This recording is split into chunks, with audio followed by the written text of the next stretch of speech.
हीरालाल पूंजपुर नामक गांव में अपनी पत्नी और 2 छोटी बेटियों के साथ रहता था, लेकिन गांव में ज्यादा आमदनी न होने के कारण वो अपनी पत्नी और दोनों बेटियों के साथ शहर में आ जाता है और किसी मकान को किराए पे लेके रहने लगता है। देख लो हीरालाल, मैं तुम्हें मकान किराए पे तो दे रहा हूँ, लेकिन मुझे हर महीने की 1 तारीख को किराया चाहिए। ठीक है मालिक। अगले दिन सुबह को हीरालाल की पत्नी ज्योति हीरालाल से कहती है, सुनिए जी, आप कब तक बैठे रहोगे? जाके काम ढूंढिए। अरे ज्योति, क्या बात करती हो? अभी 2 दिन ही तो हुए हैं हमें शहर में आए हुए, थोड़ा आराम तो कर लेने दो। ठीक है, लेकिन दिन ब दिन खर्चा तो हो ही रहा है ना। अरे पैसे की चिंता काहे करती हो? पैसा है ना, गांव से लेके आए हैं ना पैसे। तुम जाओ कुछ गरम गरम बनाओ, आज मौसम भी बढ़िया है। सुबह होने पे ज्योति हीरालाल को उठाती है। सुनिए जी, उठ जाए, 7 बज चुके हैं। अरे ज्योति, काहे तुम्हें इतनी जल्दी है? हम कहाँ भागे जा रहे हैं? आप नहा लीजिए, मैंने आपके लिए खाना बना लिया है। आपको काम भी तो ढूंढने जाना है ना। सुबह हो गई का इतनी जल्दी? ठीक है ज्योति, तुम जाओ, मैं उठ रहा हूँ। ज्योति चली जाती है। हीरालाल उठता है। सुबह नाश्ता करके वो काम ढूंढने चले जाता है और एक कंस्ट्रक्शन कंपनी में काम के लिए पूछता है और उसको काम मिल जाता है। दूसरे दिन सुबह हीरालाल काम के लिए निकल रहा होता है। तब ज्योति ने कहा, सुनिए जी, आते वक्त कुछ राशन लेते आइएगा, खत्म हो गया है। ठीक है, और कुछ? और वो काम के लिए निकल जाता है। हीरालाल काम पे पहुंचा। उसका सेठ मुरारीलाल कहता है, हीरालाल, पहले ही दिन 20 मिनट देर से आए हो, देख नहीं रहे हो? तुमसे पहले ये लोग आके काम पे भी लग गए। माफ करिए मालिक, घर से तो वो मैं जल्दी ही निकला था, लेकिन मेरी पत्नी ने मुझे बातों में लगा दिया, इसलिए मुझे आने में देरी हो गई। कल से मैं पक्का समय पे आऊंगा। ठीक है, अब काम पे लग जाओ। काम पूरा होने के बाद उसको 350 रुपया मिलता है। अरे मालिक, लेकिन 400 रुपये में बात हुई थी ना। हाँ, लेकिन 50 रुपया मेरा कमीशन है, मुझे ऊपर भी तो देना होता है। हीरालाल पैसे लेकर घर चला जाता है, जिससे वो कुछ राशन खरीदता है और एक दारू की बोतल लेके घर आ जाता है। आगे आप बैठिए, मैं आपके लिए पानी लाई। कैसा रहा आज आपका दिन?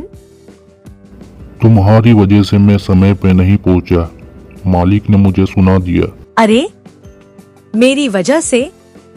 आप ही तो देर से उठे थे। ठीक है, वो छोड़िए, आप राशन लाए? दीजिए। अरे, ये राशन तो 2 दिन भी नहीं चलेगा। ये क्या, आप इसे क्यों लेके आए? आपने मना किया था ना, शहर जाके नहीं पीऊंगा। अरे ज्योति, आज तो मुझे काम मिल गया है ना, आज तो खुशी का मौका है, आज पी लेने दो, कल से पक्का नहीं पीऊंगा। ये कहकर हीरालाल अपने कमरे में चला जाता है और फिर पीने बैठ जाता है। हीरालाल पूरी बोतल खत्म कर देता है और अब वो बिना खाना खाए सो जाता है। हीरालाल की पत्नी उसको खाना देने जाती है, लेकिन वो सोया हुआ था। अगले दिन सुबह हुई, हीरालाल को उसकी पत्नी उठाने जाती है। उठ जाइए। हीरालाल को बहुत बार आवाज देने के बाद भी वो सोया रहता है और उठता नहीं। कुछ देर बाद ज्योति फिर से आती है और हीरालाल को उठाती है। वो उठता है। कितनी बज रहे हैं अभी? 7 बज चुके हैं। आप आज काम पे फिर से देर से पहुँचोगे, जल्दी उठिए। हीरालाल आज भी पूरे 1 घंटा देरी से पहुँचा, लेकिन आज उसके मालिक ने उसको काम से निकाल दिया। हीरालाल वहाँ से चला जाता है। वो कुछ बचे हुए पैसों से दारू की बोतल लेके घर पहुँचता है और फिर से पी के सो जाता है। अगले दिन सुबह हुई। सुबह सुबह वो अपनी पत्नी से झगड़ा करता है। तेरी वजह से मेरा काम चला गया, तूने मुझे समय पे नहीं उठाया था ना। ज्योति को चिंता होने लगी। अब घर का राशन भी खत्म हो गया था और अपनी दोनों बेटियों को स्कूल भी रखवाना था, जिस कारण ज्योति अब दूसरों के घर घर जाके काम करने लगी। अरे ज्योति, कुछ पैसे दो ना उधार। आप कुछ काम तो करते नहीं हो, दूंगी पैसे तो दारू पीने बैठ जाओगे। इतने में मानसून आता है और बहुत तेज बारिश होने लगती है। देखिए ना, बाहर बहुत तेज बारिश हो रही है। हमें बच्चों के स्कूल के लिए बरसाती भी लाना है।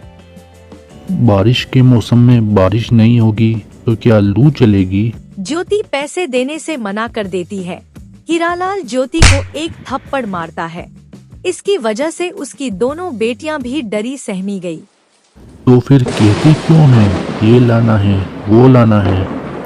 चल फूट यहाँ से। जाते जाते कुछ पैसे देती जा। पैसे? आखिर किस लिए? तेरे लिए ताजमहल बनवाना है। देख नहीं रहे हो, बारिश का मौसम है और घर में खाने को कुछ भी नहीं है। हीरालाल को ज्योति की बात सुनकर बहुत गुस्सा आता है, लेकिन उसने बड़े प्यार से ज्योति से कहा, ज्योति, माना कि मैं बहुत बुरा हूँ, लेकिन मुझे तुम्हारी और दोनों बिटिया की फिक्र रहती है। लेकिन तुम समझती नहीं। ला वो पैसे, मैं बिटिया के लिए बरसाती लेके आता हूँ। ज्योति मन ही मन सोच रही थी। अचानक क्या हो गया इन्हें? ज्योति, क्या सोच रही हो? मैं तुम्हारा पति हूँ। मुझ पे विश्वास नहीं है तुम्हें? छोड़ो, रहने दो। ज्योति हीरालाल को पैसे दे देती है।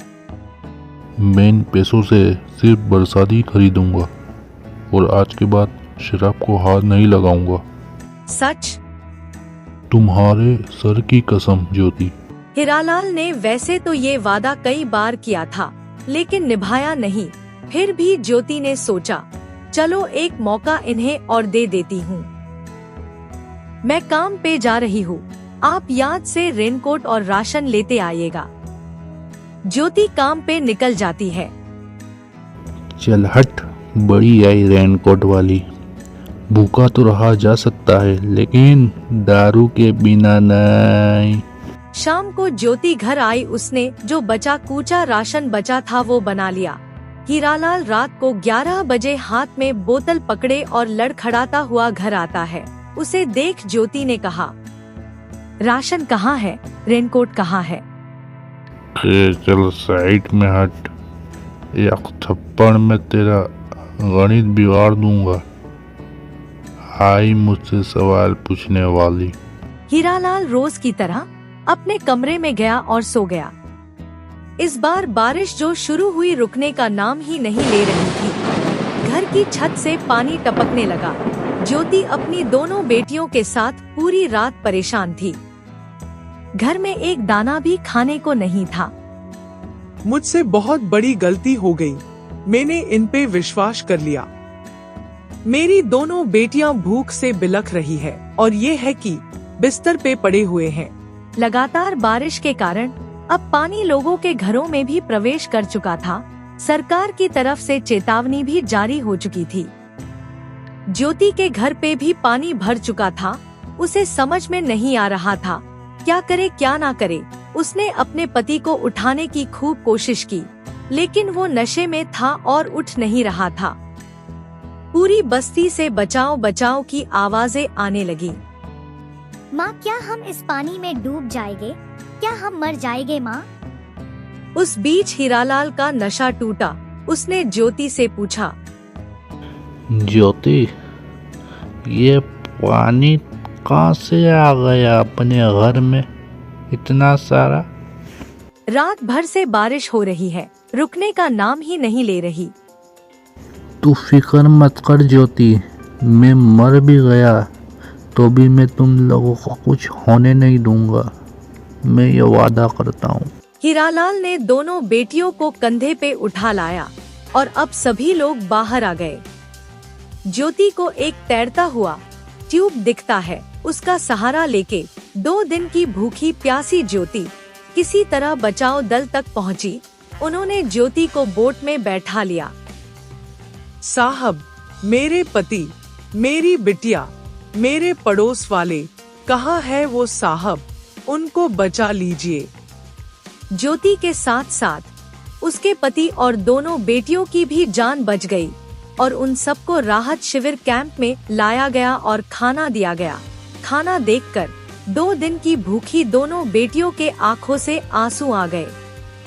आज ये सब देख के हीरालाल के आंसू आ गए और उसको अपनी गलती का एहसास होने लगा। इस बार की बारिश बहुत बड़ा सबक लेके आई थी। इस घटना के बाद हीरालाल ने शराब छोड़ दी और अपने परिवार के साथ खुशी खुशी रहने लगा।